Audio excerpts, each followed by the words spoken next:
Hey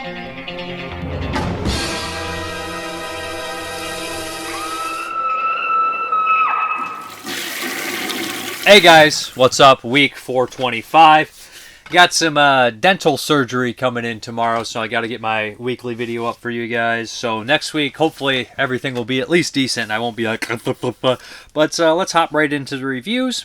The first one is from Arrow Video, and this is Crumb Catcher from 2024, maybe 2023, but I think basically it went through some festivals and everything like that. Got a limited theatrical in 2025, and eventually it's getting its Blu-ray release in 2025.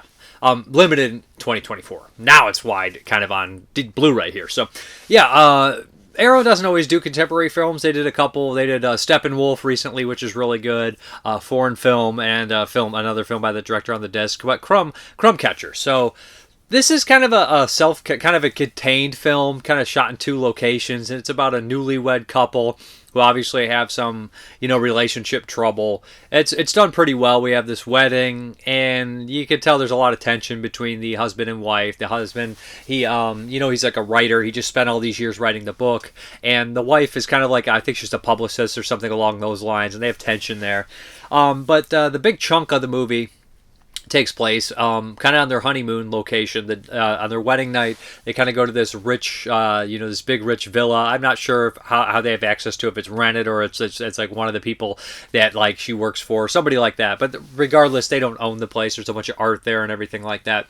And at one point, there's like this mentioning of like an annoying waiter, and the waiter kind of comes out and starts talking to them and everything like that. And at first, he's kind of like, you think, a brush-away character, as the director says in the commentary. We didn't want him to stand out. We kind of wanted him to just be kind of a background kind of character like that. But eventually, he ends up showing up to the honeymoon house, and he has the wrong idea of who these two people are. But he basically just kind of invites himself in, and before long, we kind of realize that this guy's not going anywhere without kind of talking about his invention, the Crumb Catcher. Well, that's where the title comes from. And what happens is a series of absolute ridiculous moments until we get to a lot of uncomfortable moments between the two characters, and we introduce a fourth character. And that's basically where I'm going to go here. I don't want to spoil absolutely everything. So it really is the weight of this is really determined on like the four actors' performances here, and they're all pretty good. I would say that the two standouts are the wife. I think she's really fantastic. The wife of the kind of main guy, and our, of course, inventor here of the Crumb Catcher. I think that he's actually really exceptional, and really kind of performance where we have like a desperate man kind of thing going on at first, just a little out of touch with reality, becoming more and more desperate as it goes on, and we start to get these kind of blackmail kind of things, and a lot more comes to light, and they have to kind of fight to survive. And it's one of these things where something bad happens, and they try to hide it or cover it up, and it keeps escalating and escalating. To be honest, you would think that a movie that takes place in one location, sometimes people will get bored, or the dialogue or the characters won't keep you interested, but for this one really does. Probably due to the acting. It's well shot. It's lit dark, but it fits with the movie. It's kind of in that vein. It's mostly shot at night. And it's pretty much put on the shoulders of these four characters in their movie. It does break out of the the kind of two locations, but most of it predominantly is in this house, and I think it's done really well. I love the big speech. I think the selling point of the Crumb Catcher and the reveal of the Crumb Catcher, I think, is really well done. Now, there was some independent producers behind this. I don't even know how independent you'd call Glass Pix Productions, Glass Eye Productions, the Larry Fezendent company, but he was involved here. Larry Fezendent is independent filmmaker, producer, actor. He's directed a slew of movies, and I think the first of which, his first short, was Habit, which was directed in 1982, which I talked a little bit about. But, he went on to do a lot of films and producing films, and I love him when he pops up in movies as a performance and everything like that. I guess his biggest film is probably his feature-length version of Habit, or maybe something No Telling is another one that he did, but The Last Winter, Beneath. He's still making movies now, but it's kind of has an indie flair to it, but it's well done enough and well acted enough and well written enough. And the title, it kind of catches your attention, Crumb Catcher. You know, it fits more in with the thriller vein, but I think this one really works. Also a great cover with the figurines on the cake fits with it. As far as the special features here, we have 5.1 audio. We have subtitles, brand new commentary by writer-director Chris Skotchdopole, recorded exclusively for Arrow 2025. Catching Crumbs, the making of Crumb Catcher, 38-minute behind the scenes featuring interviews with the film's cast and crew, exclusively for Arrow Video. The Egg and the Hatchet, a short film by the director starring Taylor Zodtit and Jeremy Gardner. 21 minutes. Camp Out, another short film from 2010 by the director. And original trailer, the illustrated collector's booklet featuring introduction by producer Larry Fezendent, new writings on the film by Richard Newby and Tori Potenza, reversible sleeve featuring original artwork by Tessa Price and Sister Hyde. So yeah, nice release, pretty cool contemporary movie. I'm going to count it as a 2025 watch because I don't think there was any way I possibly could have seen it before 2025, but worth it, especially if you like kind of like thrillers that have a dark edge of comedy to it. And you know, in reality, all the characters are fairly bad people except the wife. I think the wife comes across best. I know some people might think, well, she's kind of mean, but in the situation she's in, I think she's completely justified. Really enjoyable Crumb Catcher. Okay, we're going to do a set here, a double feature from Eureka Films, and this is Exact Revenge, and it's the Eunuch and the Deadly Knives. We're going to start with the Eunuch first from 1971, I believe. So these are two Shaw films, and I don't think they're like two of the big Shaw Brother films. I've never heard of these two. But the Eunuch, so here we go. And my takeaway from both of these movies is, man, the villains really make you want to get revenge. You need that catharsis in here. Ruthless villains. So the Eunuch, of course, this one's a period piece as well. And in the very beginning of the film, we have this eunuch who is very powerful, and he's kind of traveling and getting these blessings from these kind of, kings and queens and all that kind of stuff like that. And noblemen, people of power as well. And somebody's serving him fish, and this assassin tries to kill him, and he blames the king. He comes in and storms in there and says, drink this poison glass. And he obviously refuses, and what happens is there's this big fight, and the husband and wife end up dead, and they go after the prince's son. And you realize the eunuch is a mean, horrible person, and most likely responsible and staged the whole assassination kind of deal. So the prince is actually, there's a decoy set for him to kind of save his life because some other people had realized what was going to happen. And he ends up getting lured away by this old man who ends up becoming his master and teacher to help him get revenge on the eunuch who killed his father and mother. And it gets way more complicated than that because we also have the eunuch's long lost family that he buried, and he kills whoever knows about it, including family members. So all these people kind of come together to go against the eunuch, and they train, and they've been living in this kind of log cabin off in the wilderness and everything like that. And the whole film is basically them trying to kill a eunuch and the eunuch trying to find them and kill them.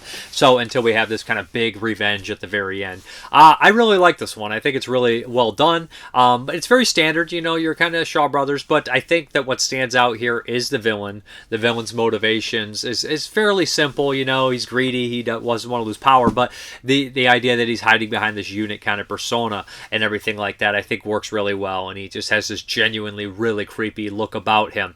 There's some good fight pieces in here, and in the commentary, we have it by Arnie Venema and Mike Leader. So they know a lot about these movies. They talk about the cast and everything like that. Some funny anecdotes, of course, Mike Leader has about making movies in Hong Kong. And if I'm not mistaken, I didn't even recognize Sammo Hung in here. But he pops out in here in one of the fight scenes. And I was like, oh, wow, he must have been really young in here.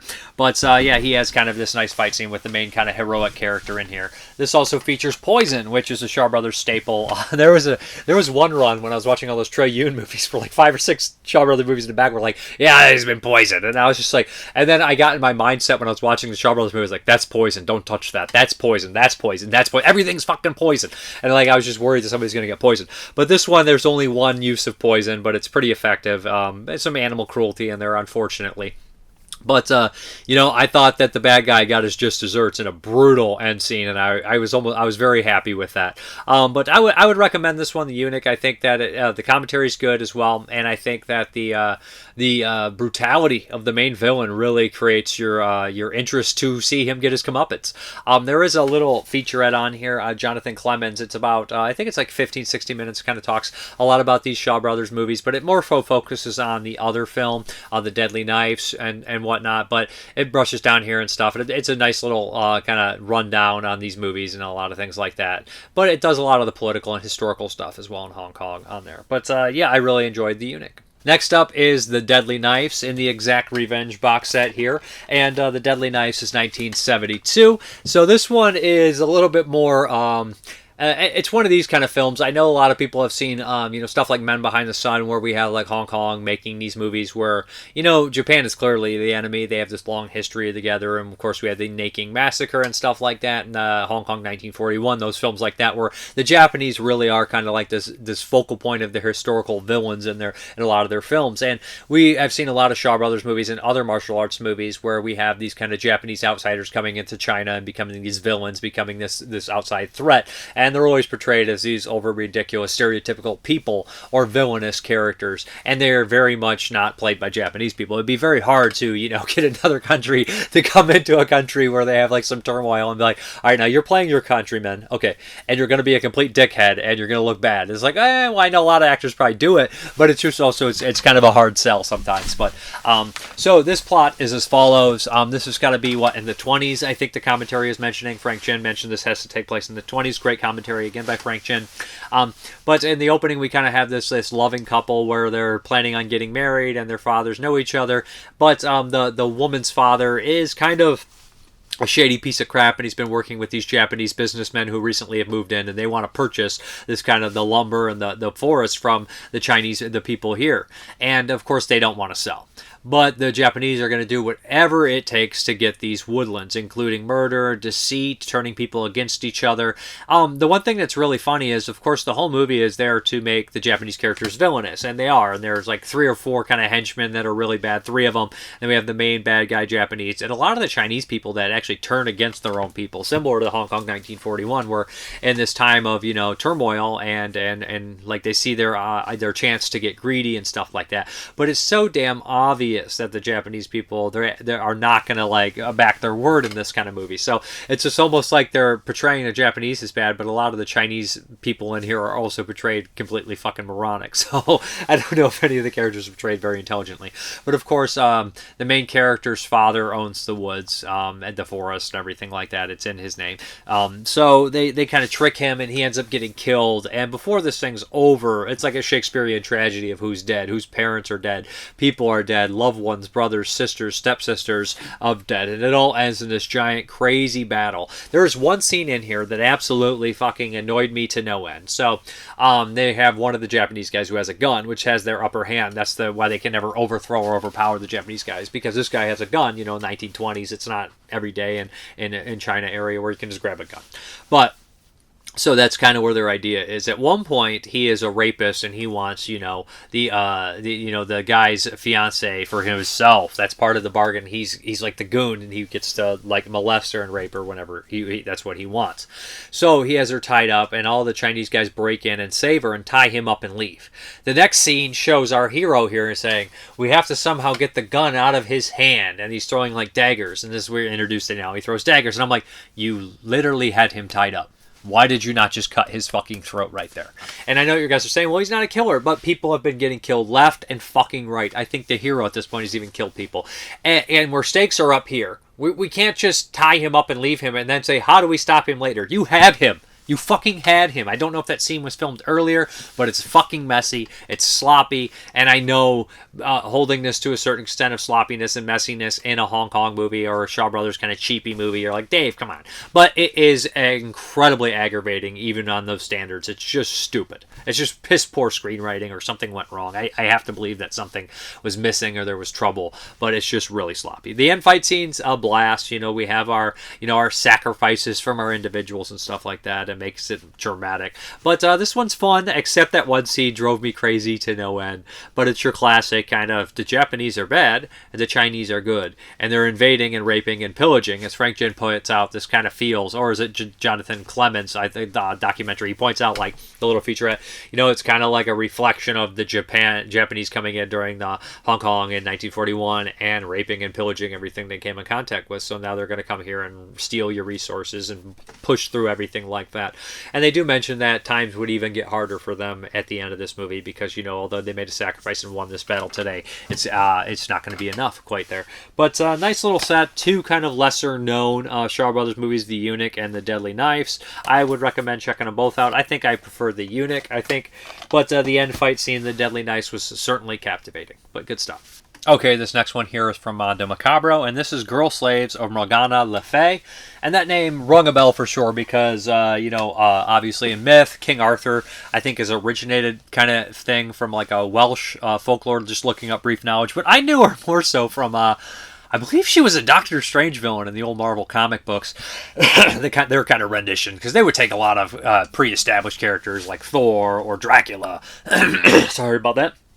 And they'd throw them in their comic line and everything like that. So this is a French film, and this one starts off within the first 2 seconds, there's breast on the screen. And if you're looking for this hardcore horror film or graphic, violent thing, look somewhere else because the Girl Slaves of Morgana Le Fay is not that. This is a French kind of film that is very mystical, very spiritual kind of deal, manipulation, kind of witch power, magic, black magic kind of storyline here.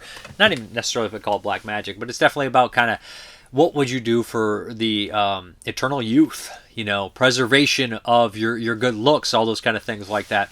But in the very beginning, we see what looks to be some sort of cult kind of sacrifice deal. And we fast forward, we have these two beautiful girls who definitely have some lesbian tendencies traveling, and their car breaks down. They're warned. They go in this village, and almost immediately the guy says, "You don't want to stay here, keep driving." And he just says it calmly, and they ignore him like morons, like every, you know, Westerner would in these kind of situations. But all the old classic horror movies tell you, get the fuck out of there. If the villagers in the tavern tell you to go, you do what you gotta do, you go. Like Burt Young would say in Amityville Possession, you do what you gotta do, you go. But seriously, but of course they drive through, their car breaks down, they end up staying the night in a barn, very comfortably too. They're like, oh yes, they're like flirting and like fondling each other in this uncomfortable barn. I'm like, hey yo, I'm sleeping in the car. I am literally sleeping in the car and locking the door. But what happens is she wakes up, one of them wakes up, and her friend Anna is gone. And she kind of wanders through, and a character that was introduced in the very beginning, this kind of dwarf kind of character, this small person, who's very bizarre, good performance, kind of leads her and says she's in this castle. We see this beautiful landscape, beautiful cinematography, and this gorgeous castle, and says he's in there. So she goes in there, and she ends up meeting, of course, Morgana. And Morgana introduces her to like her three kind of underlings that seem to have these kind of magical powers. And Morgana says, if you join me, basically sell your soul to me, I will show you magic, I will preserve your youth, you will live in happiness forever. And we kind of see in the underbelly of this place, there's more and more women there that live there and kind of frolic and live and do arts. And then there's the people that have been punished that seem to be forever old. Maybe drained of their youth. Kind of reminds me of the scene in The Hunger when they go up in the attic and there's all those old lovers that just can't move anymore and they become decrepit. But there's these kind of old people sitting there and everything. And that's kind of what we have here, this kind of magic games and a lot of nudity and a lot of, you know, like sexy time and stuff. And it's beautifully shot. There's beautiful people in the movie. The cinematography is great. The landscape is great. A lot of the stuff that Morgana says is actually really good. Really good lines. And it does make you kind of, you know, go back and forth. Like, would you stay there, you know, as this just kind of forever youthful, but somewhat imprisoned or indebted to this person? It's hard to say, right? What's that line? The Pink Floyd line. I'm going to quote Pink Floyd, the most generic song. I love Pink Floyd, but that song, you know, did you exchange a walk-on part in the war for a lead role in a cage? Kind of like that in a certain way, but you're going to stay forever youthful. And I like the ending a lot. I think the ending is interesting. I think it's well done, and I think it's pretty cool. And genuinely cool and well done. But I like this one. I think it's a good film, and a lot of people can say, oh, this is so boring or so terrible, but for some reason it really kept my attention, and it's probably just the absorbent amount of nudity. But that doesn't hurt it. There's beautiful people. The dialogue is good. It's not a gratuitous film in terms of violence or anything like that, but it is an exploitation in the female body and everything like that.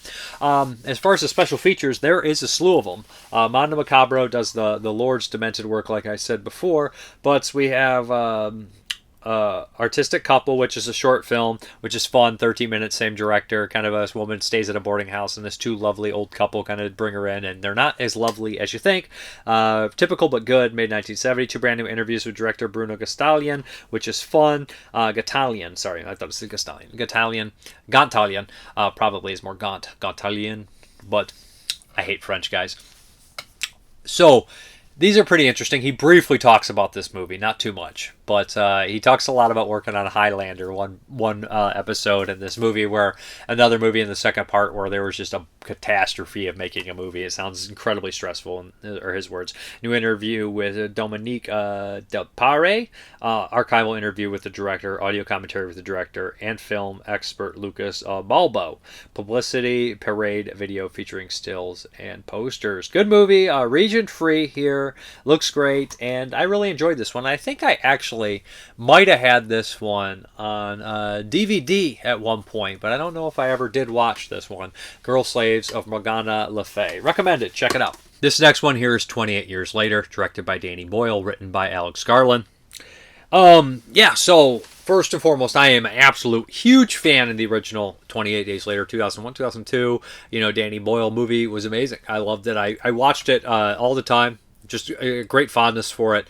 Thought it was gritty and dark, and I thought the low-grade digital at the time worked for it. The soundtrack, the building, the rage, the editing, all that stuff. It just came together. Brandon Gleeson, Cillian Murphy, everybody was in here. The randomness of who could die anytime, and the drama. I just loved the movie. It felt real, felt grounded, felt everything I wanted to see in the kind of zombie infected genre. And I don't want to get into this whole argument. Yes, I know it's not a zombie movie, but the infected basically is a different take.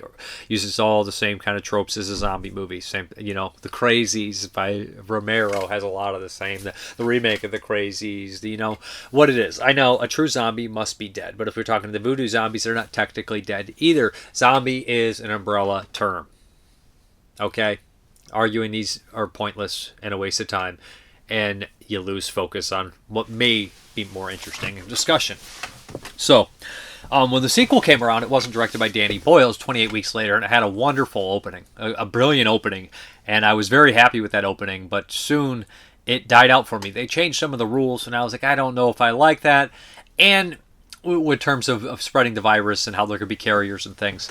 But I could forgive that part. What I couldn't forgive about it was that the infected started to stalk the family. I just did not. I just really lost interest in that.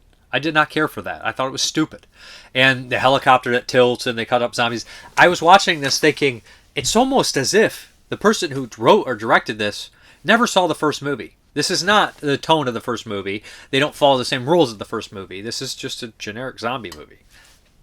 So I never really cared for the second one very much. Then we fast forward, we start seeing trailers for 28 years later. And I'm excited. Oh man, it's the original director.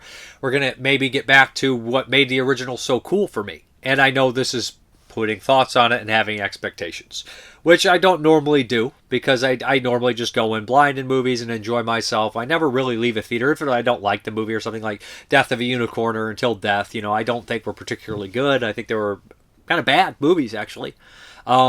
I don't get mad about them. They're fine. I was entertained a little bit, so they're not just like whatever. They're fine. Whatever. I'm not going to die on that hill. I don't think they're bad. I think they're average, mediocre movies.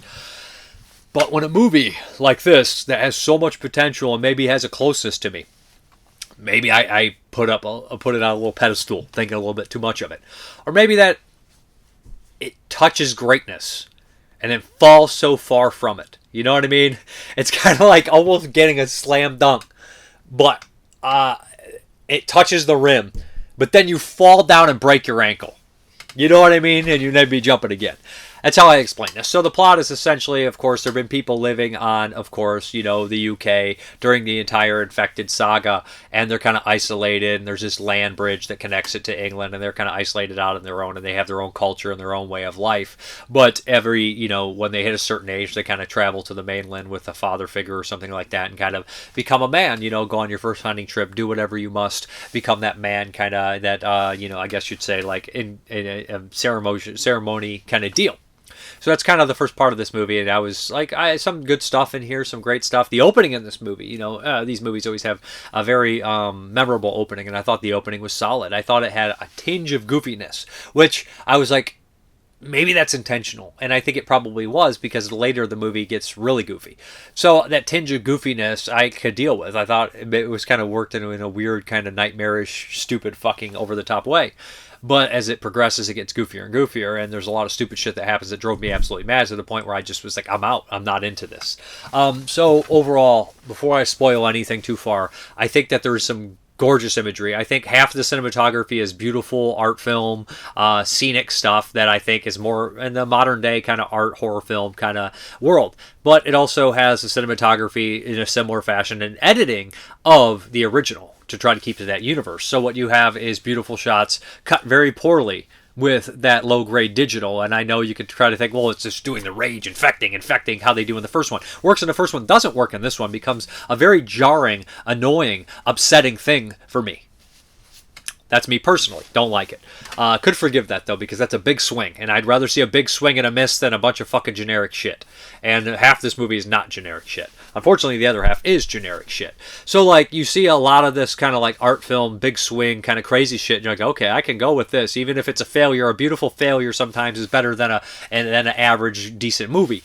But so half of it, this movie at best is a beautiful mess. At worst, in its worst parts, it is IP franchise bullshit, where it does, we need to be more like a video game. We need to get the general audience. We need to make sure that we leave a lot of openings. We need to make sure not to really do anything with major characters that are going to push the story forward.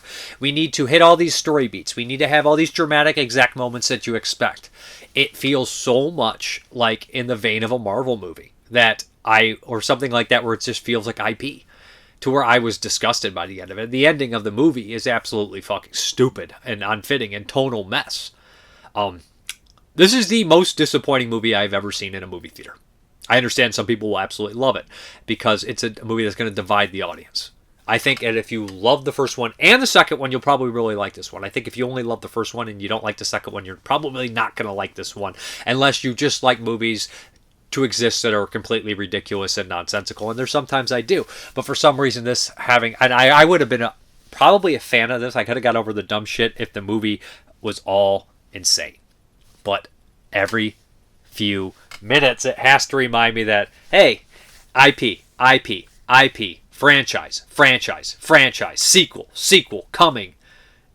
And the movie spends so much time setting up these rules and establishing these stakes, then just erases them minutes later. It is such a sloppy, incoherent, shitty script. One of the worst scripts, I would imagine, for this movie. And I'm tearing this movie down, and it's not like that. Like 28 Days Later is one of my favorites. Alex Garland, the writer of this movie, directed Men, which I think is a good movie. And I don't really like Ex Machina either. I think Ex Machina is written like shit. I believe it's the same director. And people love it because the cinematography is so beautiful and a lot of the acting is great, but it doesn't say anything different about AI. It's kind of flat on the AI subject, and it's kind of emotionally empty movie. That, I don't know. I sound like a fucking pretentious dickhead saying this, because I've seen people talk about the Joker this way. They're like, I read a review about the Joker that said, a puddle's deep if you've never been in any other body of water. And I don't see that about the Joker. The Joker is a very simple story. Mental illnesses run rampant. Nobody gives a shit. Simple. It doesn't have to be deep to get its point across.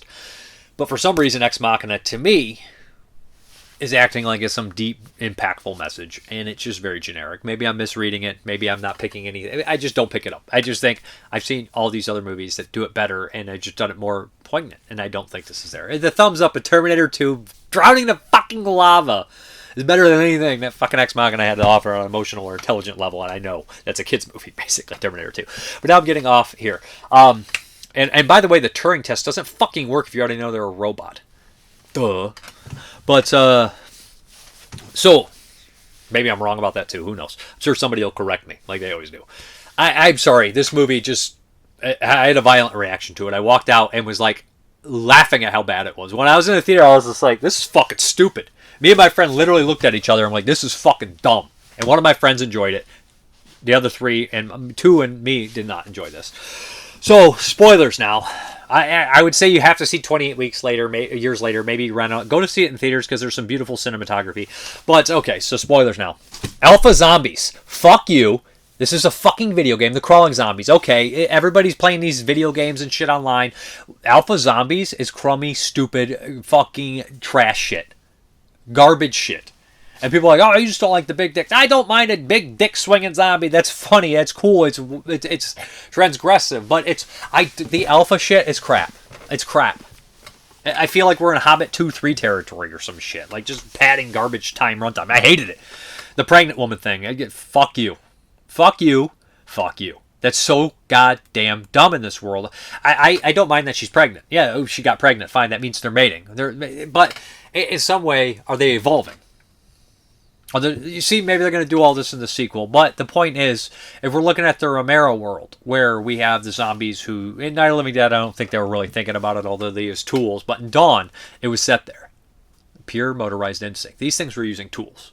In Day, they progressed it. In Land, some people said it went too far. But this movie, it's automatically ridiculous. The pregnancy, but because she's in this pregnant womb, a real woman can comfort her to give birth and take the baby. It just is too many risk factors in taking the infected baby and people just being okay with it. The idea that they cross this landmass and it's incredibly dangerous, and they do this in the first act of the movie where they're running through and it's so scary and dangerous to be on the mainland, and then they brush over the second time they do it when the guy takes his brain cancered mom riddled with brain cancer across, who's completely delirious, no tension, they just brush over it for plot convenience all the fucking time in this goddamn movie. We introduce Ralph Fiennes, who's a great actor, good performance and a limited what he could do. He wasn't in it as much as he should have been, and we barely established this character. He's kind of talked about in a sloppy exposition dump story. Oh, that must be the fire from Dark South. Who the fuck would do that? The goddamn London burned down. There'd be a million fucking fires. Shut the fuck up. Ridiculous. But so then we get there, and his mom dies, and he's like, all right, I just met you 5 seconds ago. I'm going to take your dying mother away and bring her fucking skull back to put on my skull mountain. And this little 12-year-old boy who couldn't even fucking shoot a bow and arrow in the beginning of the movie, who now has crossed the landmass bridge by his fucking self with his brain cancered mother and not came across any infected or whatnot. It's just fucking plot convenience crap. It destroys all its goodwill of the first act. And I have to say, the father, who is it, Aaron Christensen's the actor's name? He's in Nosferatu. And I'm not the biggest fan of his character in Nosferatu, but I don't think he's a bad actor. And watching him act in this, I thought he's pretty good. Looking at his eyes and stuff, he had the passion in his eyes. Anybody that knows the joke, he did a good job. His character's not written that great, but his acting was pretty solid. The acting is pretty decent for the most part, although I did kind of make the joke that I said all the A-list British actors went to America and they're stealing the American character actor job, so now they got the B team in Britain. But hey, I'm just kidding around. Ralph Fiennes is never a B team. And the acting's good. The little kid's a good actor too, so the acting's solid for the most part, although the mother is a shaky performance. But hey, she's got brain cancer. What the fuck kind of performance do you want? But, and the ending is so fucking stupid. It totally doesn't fit. I don't. This movie is the closest movie I would say is Neil Marshall's Doomsday, which is a sloppy mess, but I never saw that movie as, hey, this is IP. So, if that makes any sense. Overall, 28 years later, not a fan at all, if you can't tell. Did not like it at all. But I feel like everybody should see it for themselves because it's that kind of movie. Split the audience. I like goofy shit. I like stupid shit. I like when it's totally consistent, though. If your movie, like Psycho Gorman, starts off stupid, we're in the Power Rangers parody, weird satire universe. We play it the whole way through. I'm in. But if we're going to start, like The Dark Knight, for example, serious tone movie, although it's a superhero movie, and we have, Two-Face falls off a ladder, dead. But Two-Face also got half his face burned off. Also was in like a 70-mile-per-hour car crash with a seatbelt on. Fine. He fell down 10 feet in a ladder, dead. I know that can really happen, but the movie's logic is just, it's a problem for me. And I think that 28 years later has and Dark Knight's not a bad movie, but that's just one thing I was like, what the fuck? But 28 years later is just too sloppy. It's too sloppy. It's tonally is all fucked up. It's just like basically the definition of have your cake and eat it too. It is half beautiful, messy art film, big swing and a miss, half IP franchise, tropey, cliche, plot convenience shit. That's what I think. But hey, I could be reading it wrong. It's my opinion. Doesn't mean anything, except that it's my opinion. Yeah, 28 years later. Okay, let's get into those 1982 movies. Now, a lot of these aren't necessarily horror, but we're kind of sweep it up. This is going to be the last batch of them, and then the Night Beast review, of course, special video. But this one I watched before. This is a Shaw Brothers flick, and this is the legendary Weapons of China. They listed as a horror movie on Internet Movie Database. Guys, it's not. It's not. It has some fantastical elements to it. The plot is pretty ridiculous here. I think it's like this group of fighters. It's kind of wacky, and one that kind of leaves this group of people because it's during the Boxer Rebellion, right? In the Boxer Rebellion, there's been a couple movies about this where they think they're impervious to bullets, right? But people are just dying left and right because they're not fucking impervious to bullets. And all these countries are entering, you know, the area and stealing their resources, so they have to kind of band together and try to learn how to fight bullets. One of the people decides, fuck this, I'm tired of seeing my clan die, I'm leaving, and he kind of goes into isolation as this old man. What happens is they send a group of wild, wacky assassins to kill them. One is Gordon Liu. One of them is House Ho or something. He's tons of movies, great looking.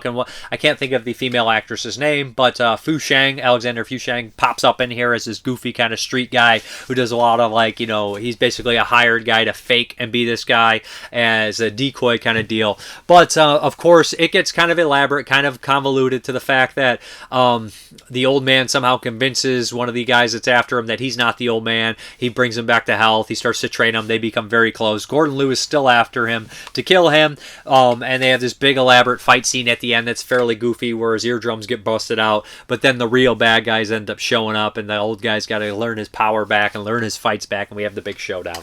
Legendary Fighters of China, or what is it called? Legendary Weapons of China. I should remember that because at the end there's a giant showdown with about 10 to 16 weapons. They're all used throughout the entire movie, and every time they pick them up, it's like boom, boom, boom. They tell them. It's fun. It's entertaining. I've already talked about this movie. I've already covered this movie. There are some features on it as well. What we have here is audio commentary with Mike Leader and Artie Venema, commentary with Frank Jin and actor Michael Worth, audio commentary with Asian cinema expert Frank Jin. So 3 commentaries, 2 with Frank Jin.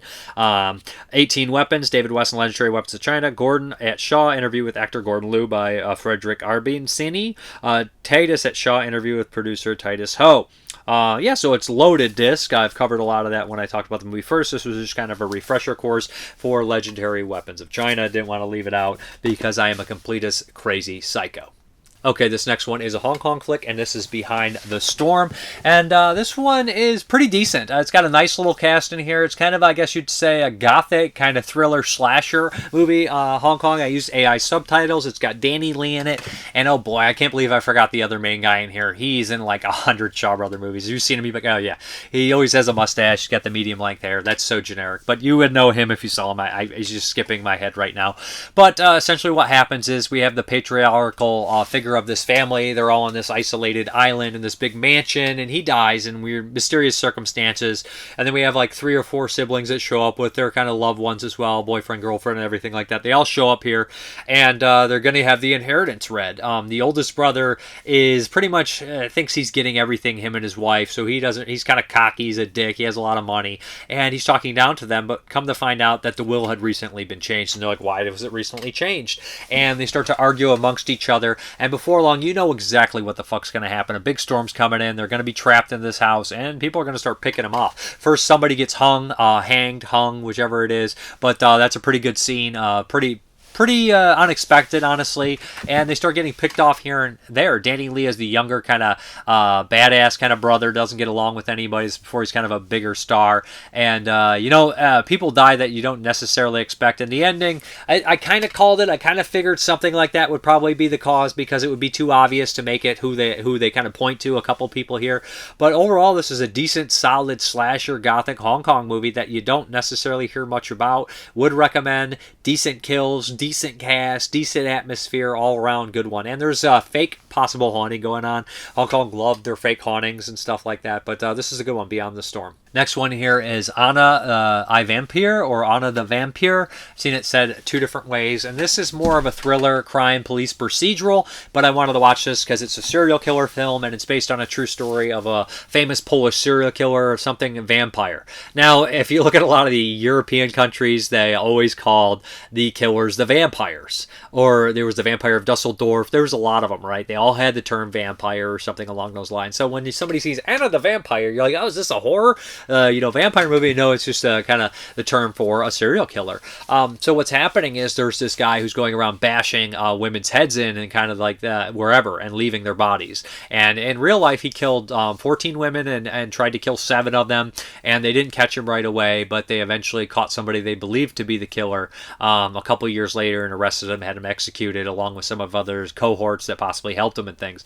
There's a lot of cloudy stuff about this case. Some people don't believe that he did it. Some people believe they got the wrong guy, all that kind of stuff like that. But this is basically just falls around the main police guy behind the case and his it's a lot like Citizen X, right, where we have that those kind of who was it, Stephen Ray in that movie, just struggling to find anything to do this. And he's not going against that much bureaucracy. He's going to get some bureaucracy because we have this major who comes in, there's back and forth, but it follows a lot of his men and a lot of their police antics where they are dressing up as women and walking around, and the killer usually strikes after it's foggy or during the fog, that kind of element. And there's a couple bleak, nasty moments where we see kind of the murders and everything like that, especially during kind of like a flashback towards the end. Overall, this is a really good police procedural, especially if you want to see how things are run in a different country. Used AI subtitles, and they held up really well in this. Didn't have any complaints about that. So the Polish ones seem to come out right. Not too many movies from Poland that are horror-oriented from 1982. So this one I was happy to watch, and it's an interesting story. And I don't think there's been that many movies made about the story, some documentaries and things like that. But Anna the Vampire, good one. Underrated movie, underseen movie. So I'd recommend checking it out if you can find it. Okay, the next one here is The Hatter's Ghost by Claude Chabrol, French movie. Gotta love Claude Chabrol, a great thriller director, some comedy in there, dark comedy. But this is definitely a dark comedy, The Hatter's Ghost. So again, we have a serial killer. There's no real mystery who the killer is here. It's the fucking Hatter. So this kind of well-off Hatter guy, he has a disabled wife that lives upstairs, but there's kind of a Norman Bates thing going on here, if you guys know what I mean. And across the street, there's a tailor who comes from an immigrant. He's an immigrant. He just had a very tragic life, has a lot of kids, and he becomes obsessed with this Hatter because he's constantly watching him. And there's been these murders that are happening around town. There's been like 3 or 4 murders, or 4 or 5 murders at this point, and it turns that they're being strangled. So nobody really knows who it is, but pretty soon the tailor finds out that it is the Hatter, whatever. And the Hatter is this distinguished gentleman, but he's absolutely hilarious, and at times he kind of like walks and fucks with the tailor, how he does, because the tailor's onto him, following him to this bar where the Hatter spends a lot of his time like associating with like the kind of upper crust of the small town. And it's got a beautiful small little rainy village, cold village. You feel the cold and all that kind of thing like that. And before long, he starts like while he's in the bar, he's hearing like the newspaper guy who's communicating with like psychiatrists and all this kind of stuff. And they're like, well, he wouldn't even know he's mad. The guy doesn't know he's mad. And once he will never be able to stop. And like we also know that this guy, his motives later on, we realize what they are, and there is an end in sight.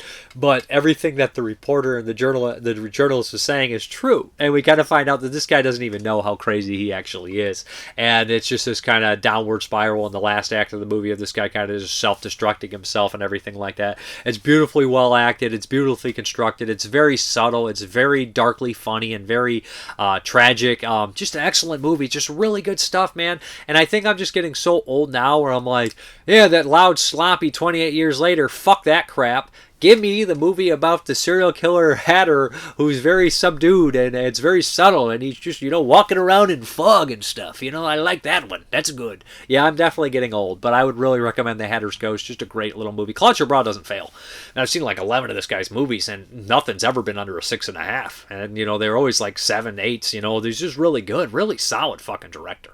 Okay, this next one here is Wait Until Dark. Now, this is a recorded teleplay of the, classic 67 movie. I believe it probably was a play before that. I'm not 100% sure, but here's what we have here. This has Stacy Keach as the kind of main villain of the movie, and Catherine Ross as our blind woman here. So, great cast. Also, a couple other familiar actors in here, character actors. I can't think of the guy who plays Mike, but Mike's a great actor in here. Great stuff. There's only like 5 or 6 actors in the entire movie, but Wait Until Dark is very convoluted in its story, especially especially when you're watching a stage play, because a big chunk of the story is explained in exposition.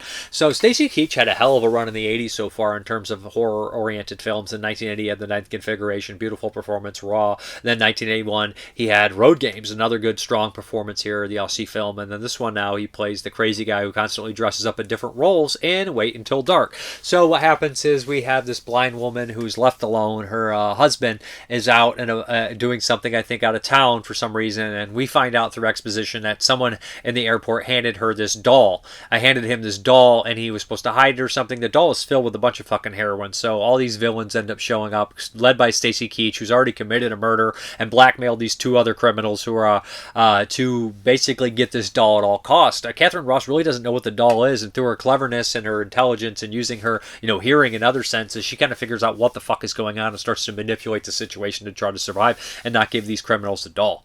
Stacy Keach is absolutely excellent in here. There's a part where he's like dressing up and putting on lipstick, and he's completely over the top and fucking scary, man, with his weird sunglasses.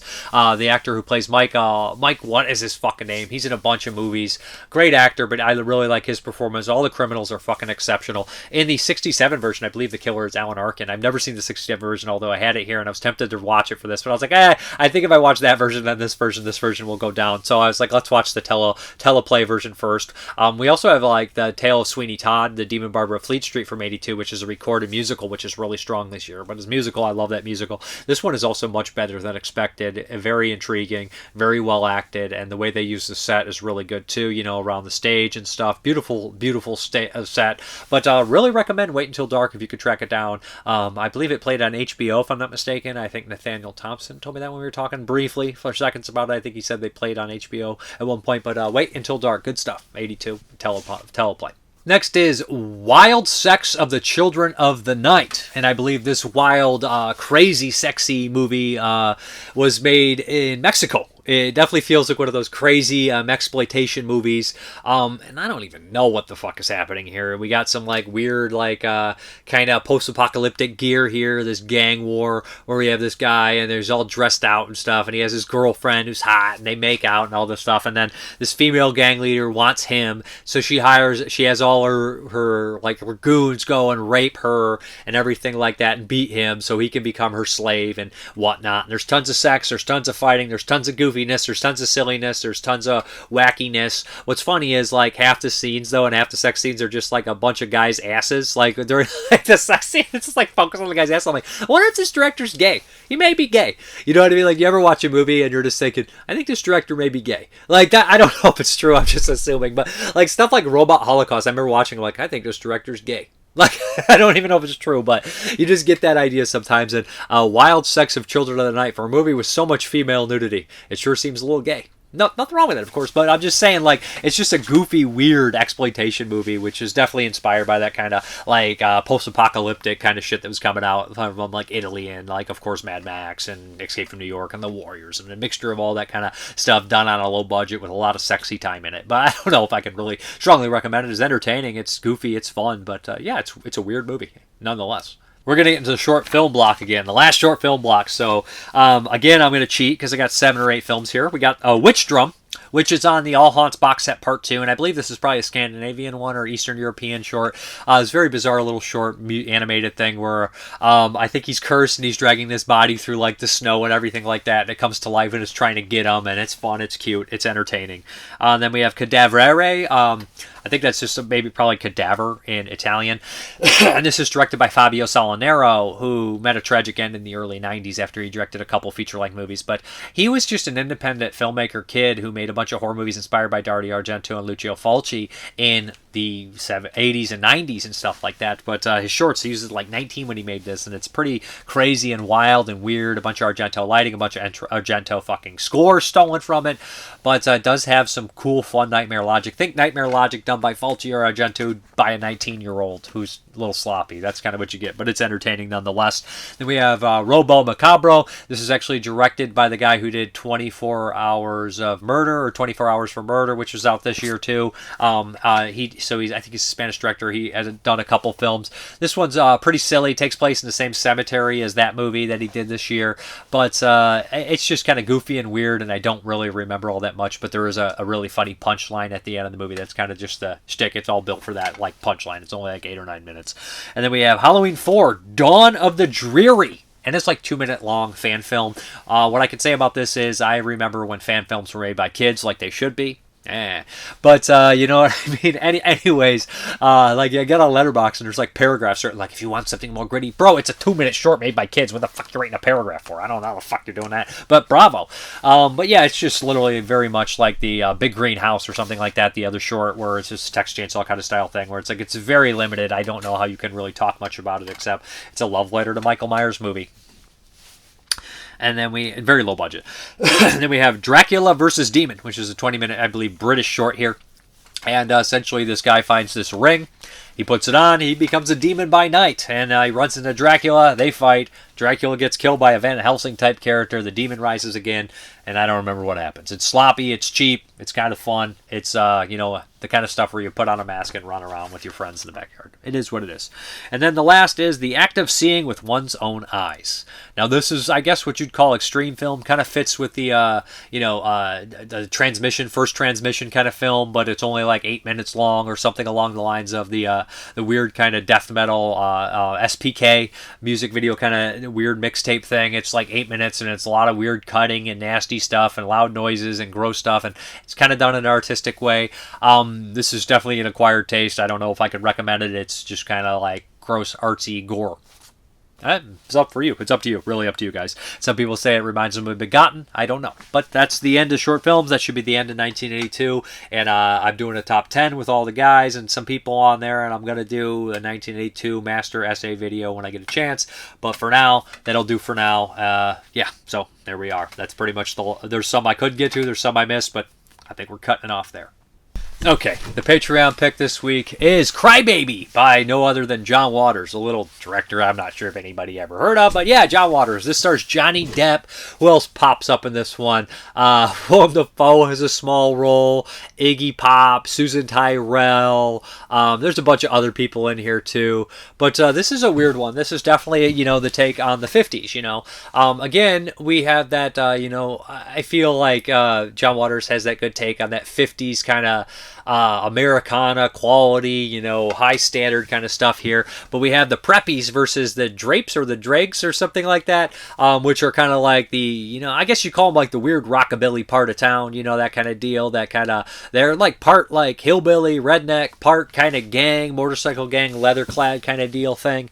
But what happens is Johnny Depp is kind of the leader of this gang. His grandparents are Iggy Pop and Susan Tyrrell. Love Susan Tyrrell. She looks great in this too. So cool. She got to work with John Waters. She's probably one of my all-time favorite actresses due to stuff like Butcher Baker, Nightmare Maker, and Andy Warhol's Bad, and every time she pops up Forbidden Zone, she's just fucking awesome and crazy and just the best kind of actress you'd want. Iggy Pop also paired up with her as a great matchup. So basically Johnny Depp, this is a musical as well, so we get a lot of 50s numbers and weird numbers and goofy numbers and things, and it's all done in a satirical, parody, hilarious way that reminds me a little bit of something like Shock Treatment or any of the other John Waters kind of movies too, right? So Johnny Depp is the leader of this gang, and he falls, this preppy character falls. I can't remember the actress's name. I wasn't too familiar with her actually before this movie, but so they kind of fall in love, and they're from two different sides of town. The bad side of the tracks, Johnny Depp is, and she has this very rich grandmother and everything like that. They both have dead parents, is why they kind of bond as well. But the preppy guy's not going to let that happen, so they kind of start this gang war with them, and they plant some evidence, and Johnny Depp has to go to the joint, the Clink Man, and of course it's going to end with this absolutely ridiculous like battle singing deal and everything like that. It's hokey, it's cheesy, but it works perfectly because it has that parody kind of mindset to it and satirical mindset to it, making fun of the things. But it also seems, it's not, although it's satire, it never seems cynical. If that makes any sense to anybody, it's genuine love for this kind of stuff in the movie, which I enjoyed. I'm not the biggest Johnny Depp fan, I gotta say. I'm really not. I don't hate Johnny Depp. I think he's just, well, like I said, John Travolta is a hot and cold actor. Sometimes John Travolta's fucking amazing. Sometimes he's just like, hey, I feel like a big swing, or he phoned this one in. And I don't know if Johnny Depp is necessarily, my kind of, he's not my guy, if that makes any sense. I heard people say that about movies. There's people that are your guy. Like I'd say, Warren Oates, that's my guy. I'll watch anything. I love Warren Oates. There's so many people that are my guy. Johnny Depp ain't my guy, but he's good in this, and he works for this. And there's some times where I really do like him. But I think he works in this one. He's a little goofy, and I think that you kind of have to be goofy. It's just overly ridiculous in a lot of fun ways, and it's just an easy watch. And I think that the more you watch Cry Baby, the more enjoyable it is. I don't think I've ever seen a John Waters movie I really disliked, and I probably would say my least favorite is probably Multiple Maniacs. It's because it's early and it's a little sloppy, and it's just not. It's not like his like, he's not completely found there. Well, I watched something like Polyester and I laughed till I cry. Or Cecil B. Demented is just the chaos is great, but, or Serial Mom. Serial Mom, Polyester, is it Polyester? Yeah, it's Polyester. Serial Mom and Polyester, I think, are actually like masterpieces to the point of tears for me. Pink Flamingo is also batshit crazy. You got to see Pink Flamingos. But, so like, I really like his movies. This one I like. I don't love it. I would recommend it. I would definitely want to check it out again and watch it. Maybe pick up if there's a special edition that ever comes out. But super happy to have ever watched any John Waters. Anybody picks a Patreon pick and they give me like, a Cronenberg or something, or somebody picked Cosmopolis, which was a treat to watch because I've never seen it and I planned on watching it. It's hard to get to these movies, or Cry Baby or something like that. It's like, yes, thank you. Cult movie. I love watching all these. But and somebody picked Flesh and the Fiends, which is a great pick as well, because I'm a big Peter Cushing fan. That movie's been sitting on my shelf for 10 years and who knows when I would have ever got to it. But I appreciate the Patreon picks. I appreciate the patrons, and they 95% of the time pick really cool stuff or interesting stuff or stuff that makes me a better film watcher. Not a reviewer, but a better watcher for sure. Alright, let's get in these questions, comments, and concerns.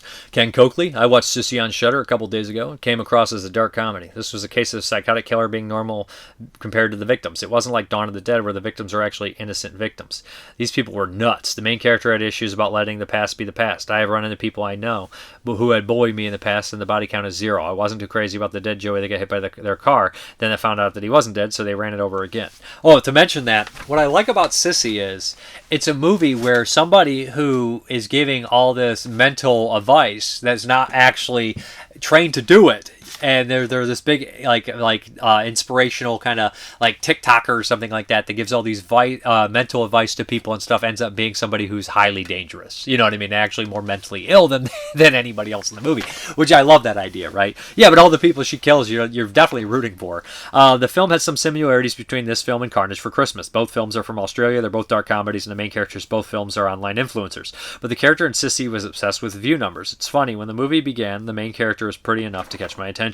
I also watched Carnage for Christmas is okay too, much more low budget, I think. I also watched Lifecore because it was free on YouTube. Interesting cast. Sam Elliott was going to say that it was his first movie in which he had a mustache, but he had one of his first appearances in Butch Cassidy and the Sundance Kid. Parker Stevenson, who played the other lifeguard, was a year away from becoming a TV star as he starred on the TV show called The Hardy Boys, Nancy Drew Mysteries. Kathleen Quinlan, of course, is still acting today. Ann Archer, of course, went on to do Fatal Attraction, among others. The movie made me feel nostalgic, especially for drive-ins. The first time I saw Lifeguard was at a drive-in with Citizens Band, starring Paul Lamont and Candy Clark. Mike's SFW. Another Burke and Hare film was Doctor and the Devils with Timothy Dalton. Excellent film. Yes, I did mention that one when I talked about Flesh and the Fiends. Love Doctor and the Devils. Excellent movie. I forgot Timothy Dalton was in it. Thank you. I remembered Stephen Ray being in it, but it's been a while. I remember really liking that when I watched it for 85. Freddie Francis, a great director. One of my favorites. The Nick Mua from Belgium. Many thanks for the enthused Flesh and the Fiends review. I knew you'd be the right person to sing the praises of this nifty movie. Also, it was and remains an unsettling true story of human depravity and hubris. Questions. As you mentioned, Frankenstein, which is your favorite version of Mary Shelley's classic tale? Mine is the Frankenstein true story featuring Jane Seymour, Leonard Whiting, Michael Sarrazin, and James Mason. The original Frankenstein. It's my favorite story, unless you start getting real weird when you're like, Basket Case could be technically a Frankenstein story. But the original, or Reanimator, but I would say Frankenstein is the closest, and I just think that the original James Whale one is the one to go with. Do you think Guillermo del Toro will do Frankenstein justice with his new adaptation? I think he probably will. Good, safe bet. Till next week, God willing. Baltar, 1975. There is something seriously wrong with me. I have thousands of praise movie classics and masterpieces to watch, and then I see you reviewing something like Terminus, and I just get this urgent need to see the film at any cost. Oh, I've always loved Peter Cushing, Donald Pleasence, and Gilling's Hammer movies, and I still have never even heard about The Flesh and the Fiends for some reason. Thanks to you and the one who picked it and Patreon, I'll definitely add it to my watch list now. Yeah, I think you'll love it. C. Hamilton, Prochnow is not Perchow, it's Prochnow. Not even close. Yes, I know. I knew I was saying his name wrong. I've said his name closer than Perchow. But I'm going to call him Perchow all the time now, just for you. No, but Prochnow, it's a name that I have this trouble where I speak really fast and I don't think before I speak. And the older I get, that gets me the more trouble. Because my brain used to be quicker, so it would just correct things for me. But when I speak really fast and I come across foreign words or words of names, I don't think before I speak, so I just don't want to take the time to pronunciate them. I don't even like taking the time to pronunciate pronunciation, honestly. But I get it. Prochnow. It's close enough for me. I'll be calling him Prochnow. And I've said it more right before. Definitely not Perchow. Should be Perchow, though. Mac J. The Body Snatcher, 1945. Director Robert Wise with Boris Karloff and Bela Lugosi is an excellent Bergen Air story, too. Enjoying your reviews. Thank you. I need to just watch. Just like start from like 1930. I was thinking about doing tons of different things where like I literally have a bag where I draw out and it's like movie from the 40s, horror movie, and I go to the top one that I haven't seen reviewed and do that. And stuff like I wanted to do stuff like that just to knock off a lot of the ones because I have Body Snatcher here. I've known about Body Snatcher for 25 years. I just haven't watched it. Beyond's 55. Flesh and the Fiends is a freaking masterpiece, man. Seriously, so good. Thanks for mentioning it. Hardly anyone talks about it. It's great, and thanks for the patron who picked it. And that was Nick Mua, yeah. And it's such a great movie. Way Up Dude gives me the thumbs up. Thank you. Angela150. Although I didn't watch any movies you reviewed, I love your new video. Thank you. I appreciate it. Let's get into the update. Only one movie here. TerrorVision. Shoestring Slashers. That's right. And there's 3 movies in here. Phantom Brother, which I think I might have seen low budget. It might be SOV or something. Not SOV, but cheap enough to look SOV.